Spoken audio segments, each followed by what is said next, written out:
Srisailam MLA Shilpa Chakrapani రెడ్డికి Atmakur municipal పరిధిలోని 5వ ward councillor Momin Ghouse లాజం shock ఇచ్చారు. మాజీ ఎమ్మెల్యేలు శ్రీ బుడ్డా రాజశేఖర్ రెడ్డి, భాయిరెడ్డి రాజశేఖర్ రెడ్డిల సమక్షంలో టీడీపీ తీర్థం పుచ్చుకున్నారు. ఈ మేరకు వీరితో పాటు రైతు సంఘం నాయకులు టపాల లియాకత్ అలీ, మెమోన్ సలీం, మెమోన్ మున్నా తదితరుల ఆధ్వర్యంలోని సుమారు 150 కుటుంబాలు తెలుగుదేశం పార్టీలో చేరాయి. కాగా వీరికి మాజీ ఎమ్మెల్యే బుడ్డా భాయిరెడ్డి టీడీపీ కండువారు వేసి పార్టీలోకి ఆహ్వానించారు. గత 35 ఏళ్లుగా కాంగ్రెస్ తో పాటు వైఎస్ఆర్సీపీ పార్టీలో ఉన్న తాము ఎమ్మెల్యే శిల్పా వ్యవహార శైలి నచ్చక నియోజకవర్గ అభివృద్ధి కోసం తెలుగుదేశం పార్టీలో చేరడం జరిగిందన్నారు. టీడీపీ ఎమ్మెల్యే అభ్యర్థి బుడ్డా రాజశేఖర్ రెడ్డి మాట్లాడుతూ 2024 ఎలక్షన్లో గెలవాల్సింది ప్రజలే అని పిలుపునిచ్చారు.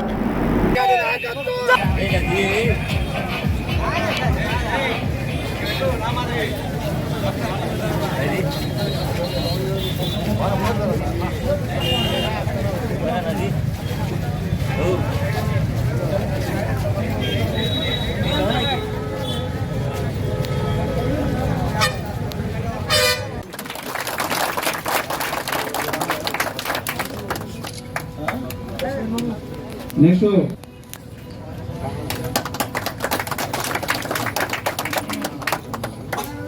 అలాగే 5వ వార్డు వైఎస్ఆర్సీపీ అధ్యక్షులు మోమిన్ మున్నా గారు, వ్యవసాయ సంఘం అధ్యక్షులు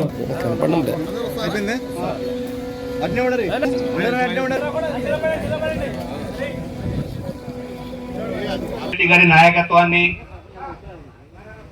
భాయిరెడ్డి రాజశేఖర్ రెడ్డి గారిని నమస్కారం, సబ్కు సలాం. నేను ఆరోగ్యం బాగాలేదుల్లా.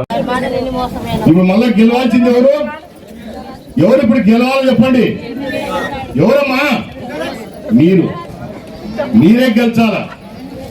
మీరు గెలవాలంటే మంచి పార్టీని గెలిపించుకోవాలా, ప్రజలకు సేవ చేసే పార్టీని గెలిపించుకోవాలి. కానీ అబద్ధాల మాటలు, మోసపు మాటలు, అన్యాయం చేస్తున్నాం, అక్రమాలను చేస్తున్నాం, అడ్డంగా వ్యాపారం చేస్తున్నాం నేను తెచ్చిపెట్టుకుంటే నాశనం అయిపోయేది మన భవిష్యత్తు, మన పిల్లల భవిష్యత్తు. జగన్మోహన్ రెడ్డి అల్లు కానీ హామీలు ఇచ్చి పెట్టాడు. ఒకసారి అన్ని ఊర్లలో చెప్తుంటా నేను, ఆ జగన్మోహన్ రెడ్డి వీడియోలు పాత ఒకసారి వినండి అమ్మా. ముఖ్యమంత్రి కాకముందు ఎన్ని మాటలు చెప్పినాడు, ముఖ్యమంత్రి అయినాక ఏం చేసినాడు మీరే గమనించండి. లేదా మీరన్నా కనీసం ఆ నవరత్నాల పేర్లను చెప్పండి, 9 పేర్లు చెప్పండి తల్లి చూద్దాం. ఆ నవరత్నాలు ఏదో ఇచ్చినాడు కదా, అవునా? అన్ని చేతులకు పెట్టుకున్నారట కదా మా ఇల్లు బాగా బంగారువి, ముత్యాలు గిత్యాలు వేసి ఇచ్చినట్టు అందరికి. భర్తలు వదిలేసిన వాళ్ళకు కూడా ఒంటరి మహిళ కింద పెన్షన్ ఇచ్చినాం, అవునా? చాలా మంది పాపం మన మైనార్టీలలో ఇటువంటి ఇబ్బంది పడుతూ ఉంటారు. భర్తలు వదిలేసింటారు చాలా మంది, పాపం వాళ్ళకి గడవాలంటే తల్లిదండ్రులకు ఇబ్బంది. అటువంటి వాళ్ళకు కూడా పెన్షన్ ఇచ్చినాం. ఈ మహానుభావుడు వచ్చినాక అది కూడా బీకేసాడు, అవునా? రేపు 4000 రూపాయలు పెన్షన్ ఇస్తాం, వికలాంగులు ఉంటే 6000 రూపాయలు పెన్షన్ ఇస్తాం. అన్ని మంచి జరుగుతాయి, మీరు దయచేసి సాయం చేయండి. ఇప్పుడు మా చెల్లెలు ఏమడుగుతుందన్నా ఇల్లు కావాలి నాకు, అవునా? ఇందాక మన వాళ్ళు చెప్పినారు. ఇప్పుడు మొన్న ఆత్మకూరులో ఈ చక్రపాణి రెడ్డి పట్టాలు వంచినాడా? ఏమో వాళ్ళ ఆయన కొనిచ్చినాడా? లేకపోతే వాళ్ళ ఆయన జగన్మోహన్ రెడ్డి ఏమైనా కొనిచ్చినాడా? లేకపోతే వాళ్ళ ఆయన రాజశేఖర రెడ్డి ఏమైనా కొనిచ్చినాడా? తెలుగుదేశం పార్టీ అధికారంలో ఉన్నప్పుడు మా అన్న సీతారామరెడ్డి ఎమ్మెల్యే కూడా 130 ఎకరాలు కొన్నాం ఈ ఊర్లో ప్రభుత్వం తరఫున. స్థలాన్ని తీసుకొని అబద్ధాలు చెప్పి దాంట్లో ప్లాట్లు వేసి ఆ ప్లాట్లన్నీ అమ్ముకొని నా ప్రాజెక్ట్ అది ఆడికి అయిపోతుంది. అట్లాగే రాజకీయం కూడా వీళ్ళది. ఒకసారి ఎన్నికైన తర్వాత ఈ ప్లాట్లు వేసి అమ్మేటటువంటి పరిస్థితి రాజకీయం కూడా వీళ్ళని నమ్మకూడదు అని చెప్పి నేను తెలియజేస్తా ఉన్నా. వీళ్ళ ధీమా అంతా డబ్బుల సంచులు ఉన్నాయని చెప్పి ముందుకు వస్తా ఉన్నారు ఈనాడు. ముఖ్యంగా జగన్మోహన్ రెడ్డి గారు కూడా తన దగ్గర 5 సంవత్సరాలుగా సంపాదించారు. దేంట్లో సంపాదించారయ్యా? ఇసుకలో సంపాదించారు. అదే రకంగా అధికారులను కూర్చోబెట్టి ఎవడన్నా చేస్తాడేమోయా, ఎవరన్నా చేస్తాడా ఈ పని? అధికారులను అంగళ్ళల్లో కూర్చోబెట్టి వైన్ అమ్మినారు. ఈరోజు నేను చెప్తున్నా, ఇస్లాంలో ఎక్కడైనా మద్యం సేవించమని లేనే లేదు. ఇస్లాంలో బ్యాన్ ఉందని. ఎవడు మద్యం తాగుతాడో వాడు అసలు ముస్లిం కాదని చెప్పి ఖురాన్లో ఉంది, అవునా కాదా? అటువంటి మీలాంటి వాళ్లకు ఎవరైనా అమ్ముతున్నది మద్యం అంటే జగన్మోహన్ రెడ్డి గారి మనుషులు కూర్చొని, ఆఫీసర్లు కూర్చొని అమ్ముతా ఉంటే ఈ మద్యం ఆడపై కొనుక్కున్నప్పుడు ఏమీ లేదు. అక్కడ రంగు నీళ్లు తప్ప పేరే లేదు. ఈరోజు రాజశేఖర్ రెడ్డి చెప్పారు ఏదో డిఎస్సి పేరు మెగా డిఎస్సి అని చెప్పి ఒక వైనుకు ముద్ర వేసినాడంట. ఇదే కాదు 175/175 అది కూడా ముద్ర వేశాడు.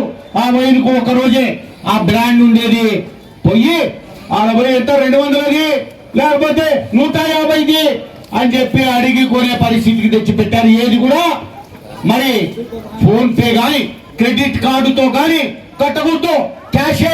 క్యాష్ కట్టి కొనుక్కోవాలా. ఆ క్యాష్ ఆడిపోతుంది మొత్తం కూడా పోతా ఉంది జగన్మోహన్ రెడ్డి గారి ఇంటికి అని చెప్పి నేను తెలియజేస్తా ఉన్నా. ఇసుక మొత్తం డబ్బులన్నీ అక్కడికి. ఇవే కాదు మొన్ననే వాలంటీర్ వ్యవస్థ అని ఏర్పాటు చేశారు. చేస్తే వాలంటీర్లకు ప్రతిరోజు సాక్షి పేపర్ కొనాలంట. వాళ్ళు సాక్షి పేపర్ కొన్నందుకు వాలంటీర్లకు ఇచ్చేటటువంటి పిల్లికి బిచ్చం పెట్టే 5,000.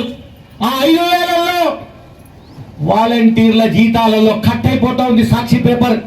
సాక్షి ఎవరిదయ్యా? 200 సాక్షి ఎవరిది? సాక్షి పేపర్ ఎవరిది అని అడుగుతా ఉన్నా. జగన్మోహన్ రెడ్డిదే. అన్ని అబద్ధాలే, దాంట్లో అన్ని అబద్ధాలే ఉన్నాయి. నిన్న కూడా ఒక కథనం రాశారు.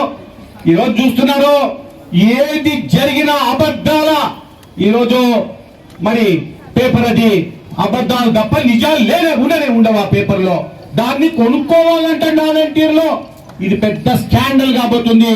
ఇది ఒక పెద్ద మరి మద్యం గాని లేకపోతే ఈ సాక్షి పేపర్ గాని ఇసుక దందా గాని ఇవన్నీ కూడా మరి ఖచ్చితంగా కుంభకోణాలు కాబోతున్నాయి.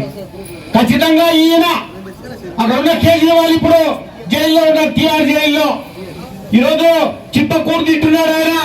నాకు తెలిసి చెప్తున్నా ఎన్నికలైన తర్వాత దిగిపోవడం ఖాయము. చంద్రబాబు నాయుడు ముఖ్యమంత్రి అవ్వడం ఖాయము. ఈయన కూడా తిహార్ జైలుకు దొబ్బేది ఖాయము.